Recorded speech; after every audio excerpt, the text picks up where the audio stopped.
Hey, ¿qué hay de nuevo, viejo? Si te gustan las tontas caricaturas de antaño y los personajes clásicos, entonces no hay duda que los Looney Tunes son lo tuyo y, en definitiva, uno de los nuestros.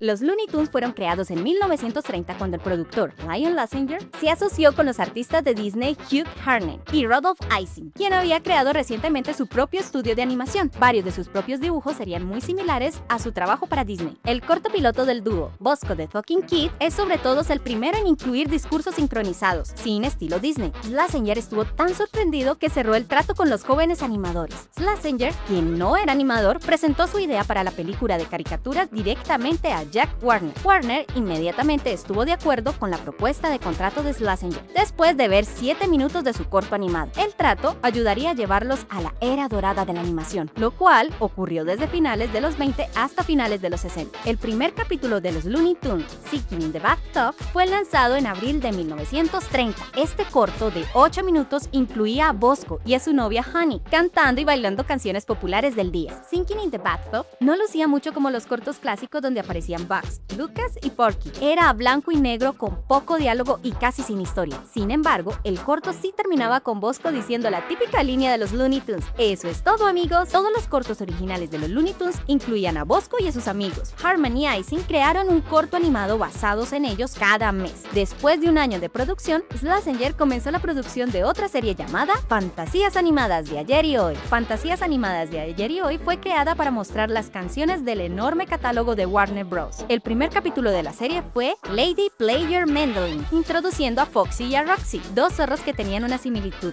a Mickey y Minnie Mouse de Disney, bastante considerables. Los títulos Looney Tunes y Fantasías Animadas de Ayer y Hoy eran parodias de la caricatura Silly Symphonies de Disney. Las tres series fueron originalmente basadas en la idea de combinar música con animación. Desde su creación en 1931, cada corto de Fantasías Animadas intentaba mostrar un título del catálogo de la Warner Bros. El título de cada estreno sería el de la canción que usaría en el corto. Fantasías Animadas era diferente de los Looney Tunes, ya que no mostraba los mismos personajes recurrentes. Sin embargo, la diferencia entre las series eventualmente desaparecería. Problemas financieros causaron que Harman y Ising se separaran de Lassenger en 1933. Para ese momento, el estudio había creado 39 Looney Tunes y 27 fantasías animadas. Llevarían consigo al popular personaje Bosko con ellos a MGM. Después de la partida de Harman y Ising, Lassenger formó su propio estudio de animación para Warner Bros. En Hollywood, Lion Lassenger Production. Mientras Lion Lassenger Production intentaba encontrar el éxito, el estudio hizo contrataciones importantes. Ben Bugs Hardaway, Fred Tex Avery y Chuck Jones, quienes serían considerados como animadores legendarios. El estilo, humor y calidad de la animación en una caricatura de Warner Bros. Variaba bastante dependiendo de qué director y equipo llevara la producción. Inclusive la apariencia y el comportamiento de los personajes famosos podía cambiar de capítulo a capítulo. Esto era cierto en especial cuando los nuevos personajes eran desarrollados para sus primeras apariciones. Tex Avery fue el primer director destacado de la Warner Bros., mientras que muchos de los otros animadores se enfocaron más en el realismo del estilo Disney. Avery comenzó a usar historias que contradecían la realidad, inclusive aceleró el ritmo de muchas caricaturas.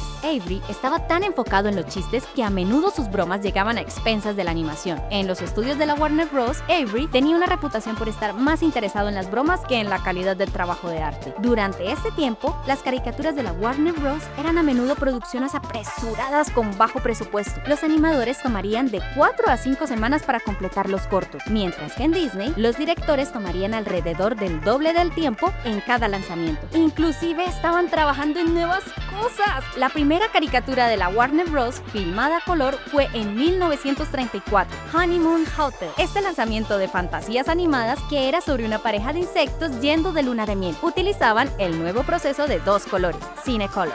A partir de 1936, las 2 caricaturas de fantasías animadas serían hechas a color. Los lanzamientos de los Looney Tunes permanecerían en blanco y negro hasta 1942. El animador de Warner Bros., Bob Clampett, dijo que en 1930 los Looney Tunes en blanco y negro eran vistos solo como una subserie de fantasías animadas que era a color. Decía que los ejecutivos de Warner mirarían a las series viejas. Desde que la Warner Bros. Perdió sus derechos de Bosko, Lassenger estaba desesperado por encontrar una nueva estrella para los Looney Tunes. Tom Palmer creó a Buddy para llenar el vacío en 1933. A diferencia de la mayoría de los personajes iniciales del estudio, que eran animales antropomórficos, Buddy era un chico humano animado. Pero Buddy no fue la gran cosa. Entonces, Schlesinger y Warner Bros. Finalmente obtuvo su primera estrella auténtica en 1935, cuando Porky oficialmente debutó en I Haven't Got a Hat. Este corto fue escrito para introducir varios personajes nuevos, incluyendo al gato Beans, Little Kitty y los gemelos Ham y Eggs. El Porky original lucía muy diferente a sus versiones más recientes. Era un niño mucho más grande y usaba un suéter verde. Sin embargo, aún tenía la imagen de hombre, que tiempo después ayudaría a hacerlo un ícono. El nombre Porky fue inspirado por dos niños que el animador Friz Frelund conoció cuando crecía en Kansas City. Frelund combinó sus apodos de la infancia, Porky y Peggy, para crear el nombre del famoso toon. La voz de Porky fue hecha originalmente por el actor Joe Dougherty, mientras que muchos de los otros personajes de 1930 hablaban con una voz aguda. Dougherty utilizó su tartamudez original para dar a Porky su icónica voz. El genuino impedimento del habla de Dougherty eventualmente hizo las secciones de grabación muy difíciles. La voz de Porky pronto pasaría a ser hecha por Mel Blanc, quien después pasaría a ser una de las voces más famosas en los personajes de la Warner Bros. Antes de que Blanc fuera contratado, la mayoría de las voces de los personajes de los Looney Tunes eran hechas por locutores de radio y actores de la cartera de Warner. Blanc era más un actor que podía cambiar su voz en varios modos de expresión. Esto le ayudó a obtener su apodo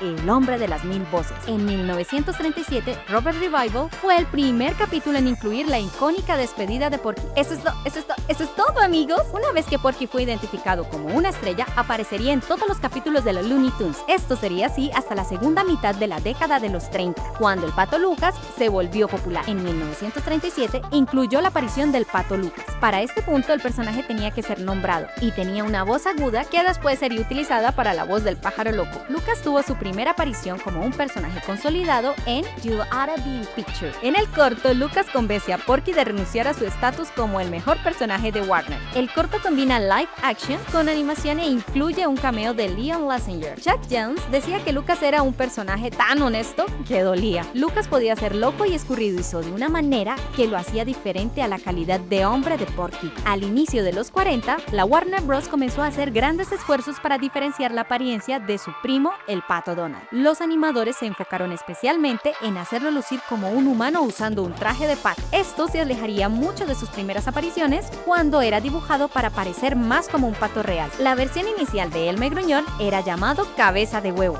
y apareció por primera vez en 1937 en un capítulo de Fantasías Animadas. En los siguientes 3 años, la aparición del personaje y su personalidad mutaría lentamente a un cazador bufón. Elmer era uno de los personajes más famosos al que no le daba voz Mel Blanc. En su lugar, la voz era hecha por el actor de radio Arthur Q. Bryan, quien le dio a Elmer la incapacidad vocal que le hacía cambiar la C por la W. Su pegajosa frase se volvió: "Shh, estén muy huellados.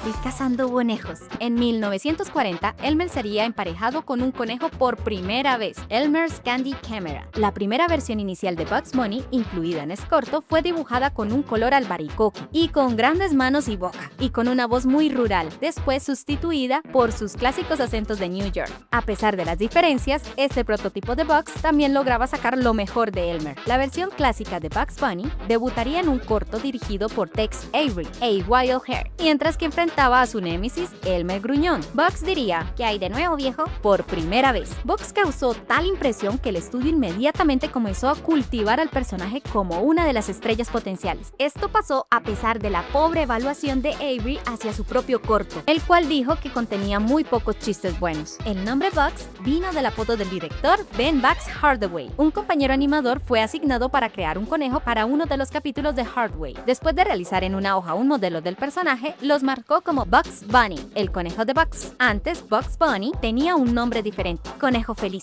Sí, no suena igual. Algo bueno es que Mel Blanc sugirió que le cambiaran el nombre. La entrada de Bugs Bunny comiendo una zanahoria era una parodia de Clark Gable en Sucedió una noche, quien también masticaba una zanahoria mientras hablaba. No todos los clásicos de la Warner Bros. Fueron festivales llenos de risa, chistes tontos y animaciones brillantes. Old Glory, un capítulo patriótico de 1939, y Tom in Trouble, un cuento sobre un chico que casi se ahoga en 1940. Ambos estuvieron prácticamente libres de chistes. Para inicios de 1940, Disney ya había encontrado el éxito con largometrajes de animación. A pesar de esto, Schlesinger rotundamente se negaba a las sugerencias del estudio para hacer una película animada. Simplemente no tenía el recurso de animadores para complacer con algo más largo que un corto de 8 minutos. Clampett comenzó su carrera como animador en Warner Bros. Cuando tenía apenas 17 años. Como director del estudio sería conocido por empujar los límites de la animación, escenas surreales y humor irreverente. Su capítulo Porky in Wacky Land, el cual fue incluido en el National Film Registry en el 2000, es a menudo considerado como uno de sus más desafiantes esfuerzos. No era poco común que las caricaturas de la primera mitad del siglo XX incluyeran bromas o personajes ofensivos, basados en estereotipos étnicos. Para la mayor parte, Warner Bros.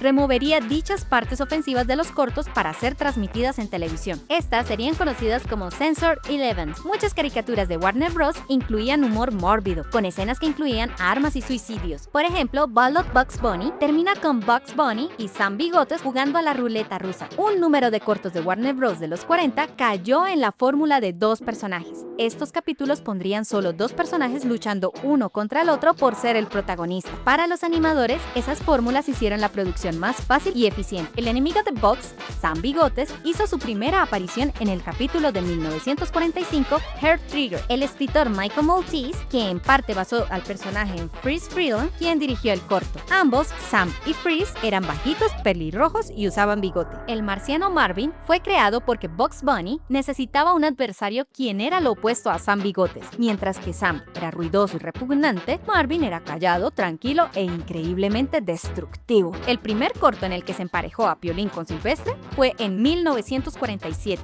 Pie de Piolín. Esta también fue la primera caricatura de Warner Bros. En ganar el premio de la Academia por el mejor corto animado. El estudio de Hanna-Barbera había obtenido el permiso de los 4 años anteriores con su caricatura Tom y Jerry. Tal vez la colaboración más amada entre Jones y Maltese fue el corto What's the Opera Duck, una parodia del trabajo del siglo XIX del compositor clásico Richard Wagner. En 1992 se convirtió la primera caricatura de Warner Bros. En ser seleccionada para su presentación en el Registro Nacional de Cinematografía. Jones más tarde insistió que no hay chiste en What's Opera Duck. Los animadores pensaron que un conejo y un cazador trabajando en un ambiente wagneriano sería suficientemente gracioso. Número 63. Mientras que una caricatura de la Warner Bros. Tomaba alrededor de 5 semanas en ser producida, What's Opera Duck requirió 7. Como la administración se burlaría de este tiempo extra, los animadores tomaron una semana de 2 capítulos del Correcaminos. Jones dijo que el líder del estudio, Eddie Seltzer, nunca envió What's Opera Duck a la academia porque no le gustó. Por esto es considerada la pieza maestra de Jones, que nunca recibió una nominación al Oscar. Mientras que la popularidad de la televisión comenzó a afectar a la industria del cine en los 50 y los 60, el número de cortos animados teatrales disminuyó. Warner Bros. Cartoon combatió esto creando el show de Bugs Bunny en 1960,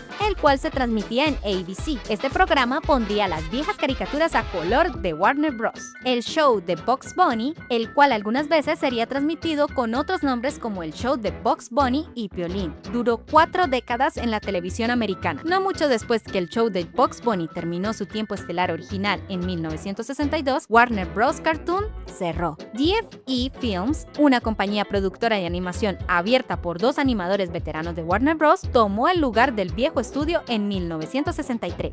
Bob Mackinson, quien comenzó el estudio cuando Harman y Eising estaban animando, fue la única persona que había trabajado con los Looney Tunes desde el inicio hasta el fin. Para cuando Warner Bros. Cartoon cerró, él era el director. Warner Bros. Estrenó una serie de recopilación de los Looney Tunes para cines en los 70 y 80. La primera película, Bugs Bunny Superestrella, mezclaba 9 cortos clásicos con la narración de Orson Welles. La ausencia de Chuck Jones en Bugs Superestrella fue notable. Solo uno de los cortos del director legendario fue incluido en la película. Ese problema fue rectificado con el estreno de la segunda recopilación de cortos de Warner Bros., The Bugs Bunny Roadrunner Movie. Este estreno de 1979 incluía solo caricaturas dirigidas por Chuck Jones. Por casi 2 décadas no hubo cortos de los Looney Tunes en los teatros. The Duck Sources finalmente terminó la sección monarquía cuando se estrenó en 1987. La música para la mayoría de las caricaturas de Warner estuvo a cargo del compositor Carl Stalling. Después tuvimos el show del Correcaminos, el cual fue transmitido entre los años de 1966 a 1973. Las aventuras de los Tiny Toons de 1990 a 1995. Tasmania entre 1991 a 1995. Los misterios de Silvestre y Piolín desde 1995 al 2000. Looney Tunes Bebés 2002 a 2006. Duck Dodgers 2003 a 2005. Lunáticos Sueltos 2005 a 2007. Y el show de los Looney Tunes 2011 a 2014. Actualmente, los fans de los Looney Tunes pueden atrapar a Bugs y a su pandilla en Wabbit de Cartoon Network. Es algo como un nombre perfecto para el show. Incluyendo los nuevos cortos en 3D, existen alrededor de 1000 capítulos de los Looney Tunes y fantasías animadas de ayer y hoy, a la fecha. Y eso no cuenta con los shows derivados, películas ni webtoons o especiales de TV. Hay muchos Looney Tunes por allá afuera en el mundo, así que comienza a buscar. Una vez más, soy Julie. ¿Quién es tu personaje favorito? ¿Nos faltó alguno? Déjanos saber en los comentarios. No olvides dar clic en la campanita para recibir nuestras notificaciones.